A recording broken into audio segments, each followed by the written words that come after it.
Ethan Cole never expected his 35th birthday to become the night that changed everything. He had planned a small celebration with colleagues from the Wall Street firm where he worked. The venue was a rooftop restaurant with glass walls, offering a breathtaking view of Manhattan's skyline. The sun had just dipped behind the tall buildings, casting a warm golden glow over the city. The table was set perfectly, with white linens, crystal glasses, and a cake waiting at the center. Wine flowed gently and soft music played in the background. Everything was calm and professional, exactly how Ethan liked it. Vanessa Hart arrived just as the party began. She was stunning in a silver dress, hair perfectly styled, and a confident smile that immediately drew attention. She had always been the more outgoing one in their relationship, the loud, vivacious partner who could charm anyone. Ethan loved that about her once, but tonight, as he watched her laugh and speak, he felt a twinge of unease. Vanessa was a force of nature, and sometimes that force swept over him rather than with him. The evening started normally. Ethan's colleagues complimented him on another successful year, and he smiled politely, nodding at each comment. He was proud, though quiet about it, preferring subtle acknowledgement rather than loud praise. But the first jab came sooner than expected. One colleague made a joke about Ethan's reserved nature. Vanessa, quick as always, jumped in with a laugh that drew every eye to their table. "Oh, you have no idea," she said, her tone smooth but sharp. "Ethan is brilliant with numbers, but in life, he'd get lost without me making decisions for him." The table laughed. Ethan forced a smile. He had heard remarks like this before, in jest, meant to tease, but tonight it felt different. The laughter was not warm. It felt pointed, like a reminder that he wasn't enough on his own. He glanced at Vanessa, hoping she would catch his discomfort. She didn't. She was smiling at the attention, her eyes sparkling with amusement. The joke stung deeper than he expected.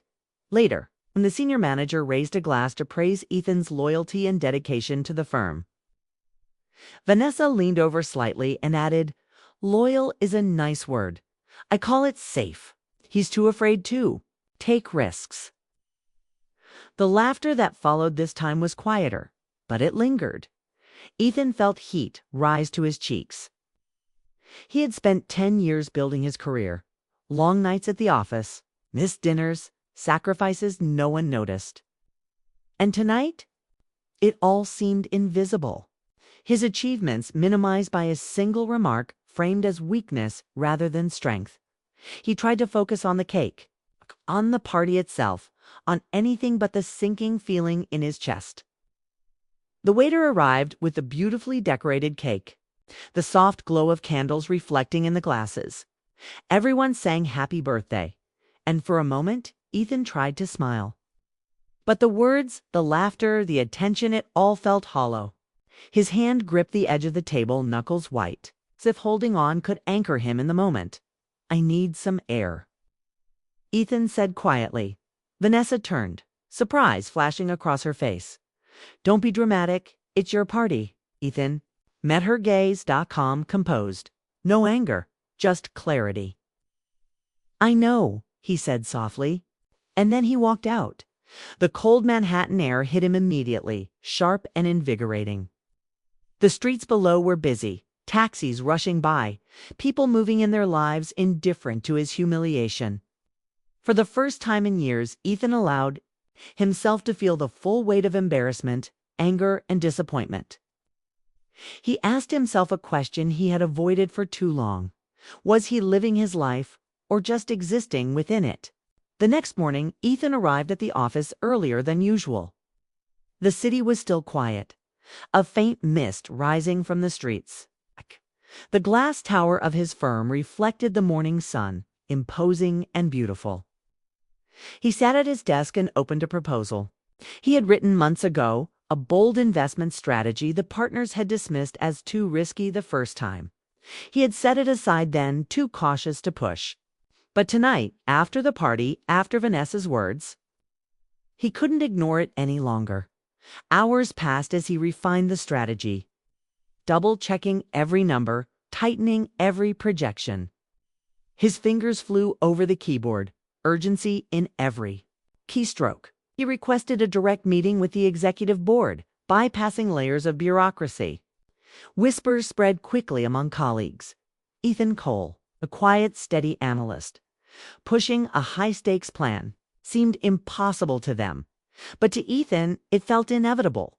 Vanessa noticed the shift almost immediately. "You're being impulsive," she said one evening at their apartment. "This isn't you." Okay. Ethan looked at her calmly, almost kindly. Okay. "Maybe you never knew who I really was," he replied. She laughed, sharp and dismissive. "This is about the party, isn't it? You're overreacting." He didn't answer. It wasn't just the party. It was the years of subtle undermining, the jokes, the sideways remarks. The way she introduced him to friends as predictable or safe. It was the accumulation of small doubts she had planted in his mind, slowly eroding the confidence he had built quietly, steadfastly. The day of the board meeting arrived. And Ethan felt a mixture of nerves and exhilaration. He stood in front of the executive board, presentation glowing behind him on a massive screen. He spoke with precision, with clarity, with conviction. He didn't just outline numbers. He told a story of growth, potential, and calculated risk. The room was silent as he finished. One senior partner leaned back, impressed. "This works. It could double our returns," he said cautiously. "And if it fails," another asked. Ethan didn't hesitate. "Then I'll take responsibility," he said firmly. The answer changed everything. For the first time, the board saw him as more than careful. They saw him as brave. They approved a limited trial of his strategy, a risky move that could either skyrocket the firm's profits or leave him exposed. But Ethan didn't flinch. For the first time in a long time, he felt in control of his life. Vanessa watched the transformation quietly. He was no longer the man who had walked out of a party humiliated. He was bold, confident, focused. She felt a mix of admiration and discomfort. Ethan no longer needed her approval. He didn't need her validation. She realized, slowly and painfully, that the person she thought she knew, the safe, predictable Ethan, was gone. Weeks passed. The strategy began showing promising results. Ethan's reputation grew. Colleagues who had once dismissed him now sought his advice. Invitations to exclusive financial meetings arrived. Recognition, respect, power, it all started to flow in. And with every step, the emotional distance between him and Vanessa widened. "You're not the same," Vanessa said one evening, as he packed for a last-minute investor trip to Chicago. "Maybe I'm finally becoming who I was supposed to be," he replied. She didn't understand. The birthday party had not only embarrassed him, it had awakened him. It had forced him to confront how much of his life he had allowed others to define. How much of his identity he had hidden to appease those around him. And now, as Ethan boarded, the flight that would take him to meetings and negotiations that could define his career, he felt a quiet thrill. This was not just about money. It was about proving to himself that he could take risks, that he could stand alone, that he could demand respect without needing anyone else to justify his worth. Vanessa tried to reach him, sending texts that went unanswered. Ethan didn't reply. His focus was total, unwavering. He was building something bigger than a career. He was building his sense of self, his confidence, his freedom. And in that pursuit, the woman who had once been his world was becoming a stranger. By the time the first contracts were signed and the initial investments rolled in, Ethan had changed completely. His colleagues, his managers, even his competitors noticed the shift. There was an edge to him now, a quiet power that commanded attention without effort. Vanessa, watching from afar, felt a pang of regret. She had mocked him, dismissed him, and failed to recognize the strength that lay beneath his quiet demeanor. Ethan didn't dwell on her mistakes or past hurt. He focused on what mattered: growth, opportunity, and integrity. He was learning to navigate the high-stakes world of disquate. Wall Street not as a cautious player, but as a strategist who knew his worth. Each day brought new challenges, new decisions, and the thrill of risk that once terrified him. He thrived in it, excelled. Yet even as he rose, there was a part of him that remembered the sting of that birthday night. The embarrassment, the laughter, the feeling of being small. It became a driving force, a reminder that life was too short to shrink into someone else's expectations. That night had broken something in him, yes. But it had also ignited a fire he couldn't ignore, and as he prepared for another meeting, another challenge, another chance to prove himself. Ethan knew one thing with certainty. His life would never be defined by someone else's words again.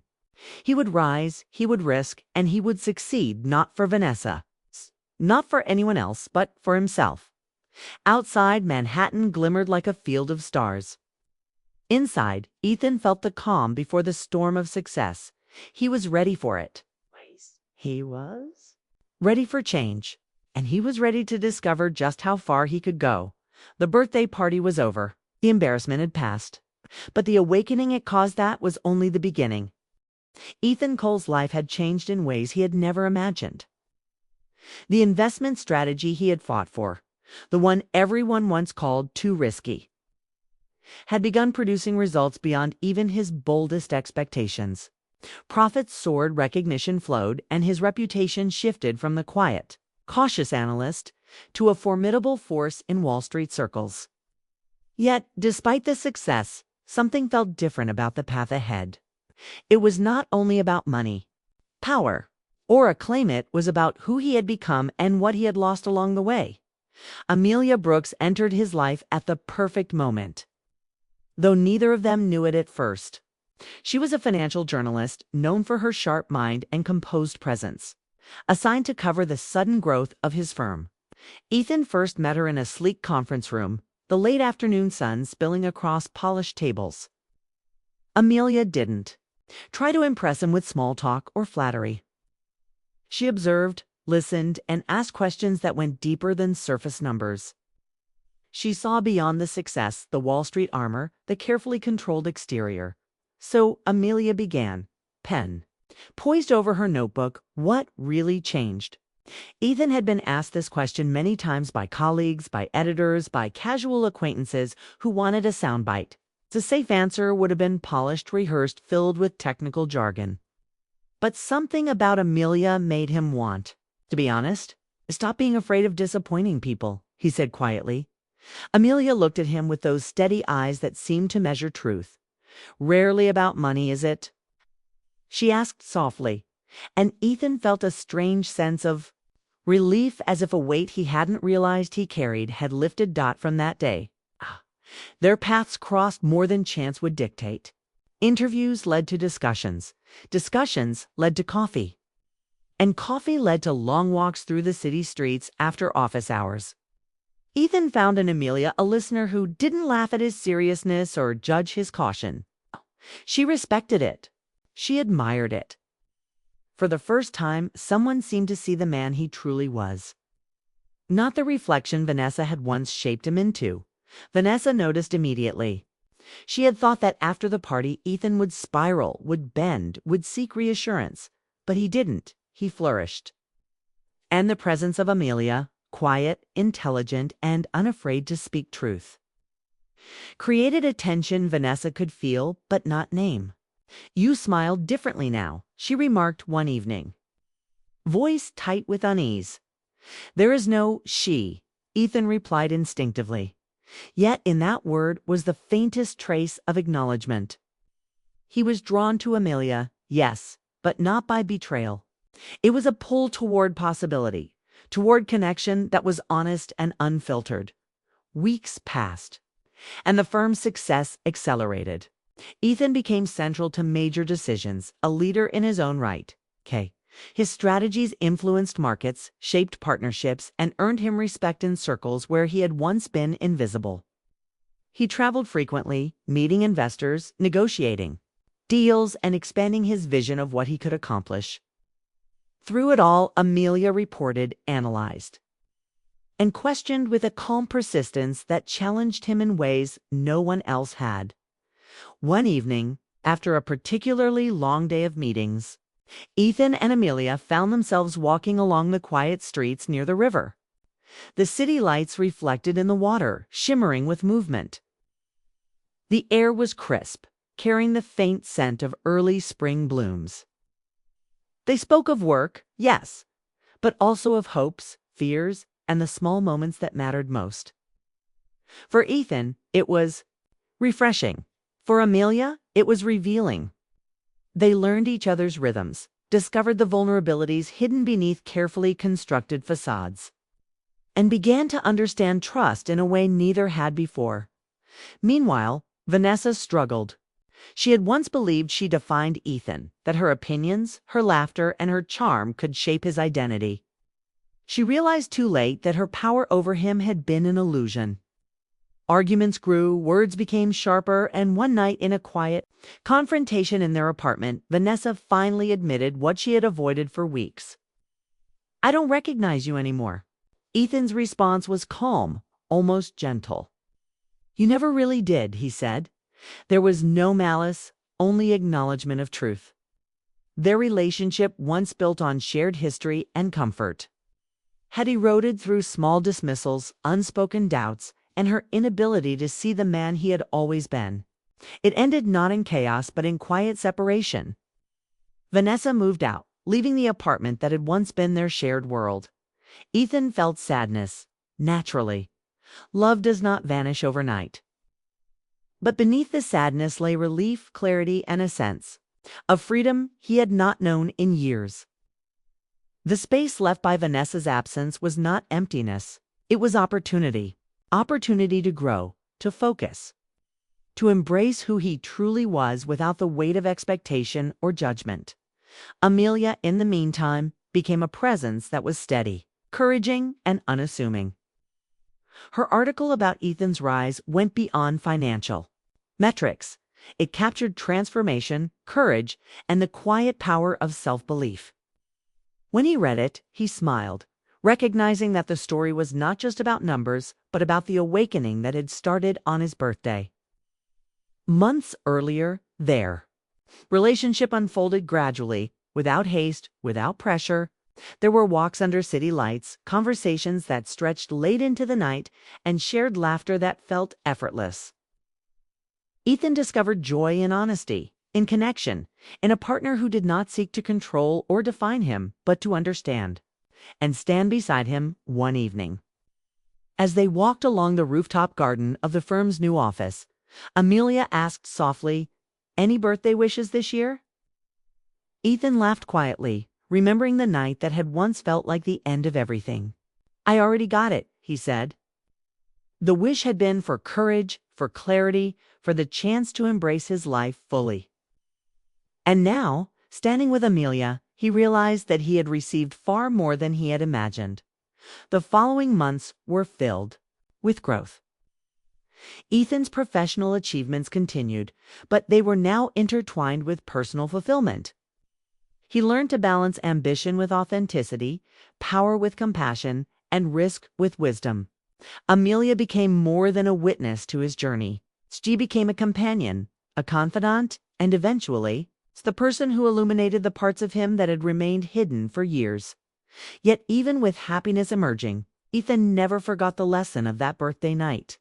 The embarrassment, the mockery, the subtle belittling, they had ignited a transformation that success alone could not have triggered. He realized that courage often begins in quiet moments of humiliation, that the choice to stand alone, to risk, to trust oneself, could lead to a life far richer than the one dictated by comfort or familiarity. Amelia's presence amplified this understanding. With her, Ethan experienced love that was mature, gentle, and deeply emotional. They did not rush, did not cling, and yet, with every passing day, the bond strengthened.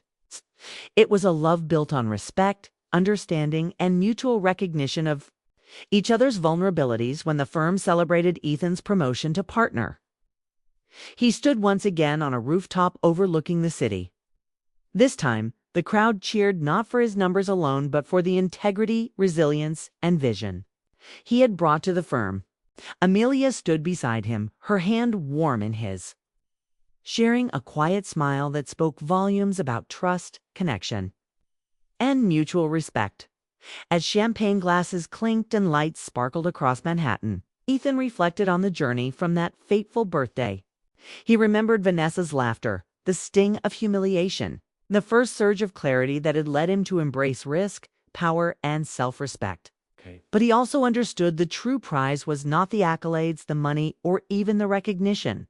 The prize was authenticity, the ability to be himself fully, and the discovery of love that nurtured rather than diminished. Ethan's relationship with Amelia was not dramatic or tempestuous. It was a slow, deliberate unfolding of trust, understanding, and shared dreams.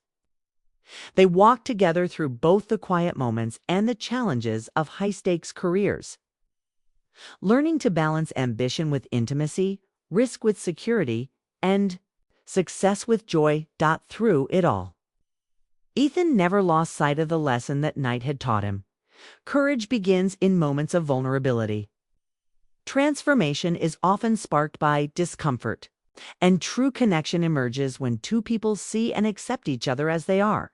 And so, standing atop the city he had once felt so small in hand with Amelia, Ethan felt a profound sense of completion. Not because he had achieved the world, but because he had discovered himself, embraced his life, and found a partner who reflected his best, not his worst. The city lights flickered below. But above it all, Ethan and Amelia walked forward together. The past had shaped them, the challenges had strengthened them. And the future stretched wide, filled with possibility, love, and quiet triumph. No one had to mock him for him to rise. No one had to validate him for him to succeed. He'd walked out of the party once, and in doing so, he had walked into his life fully powerful, confident, and open to love that truly mattered.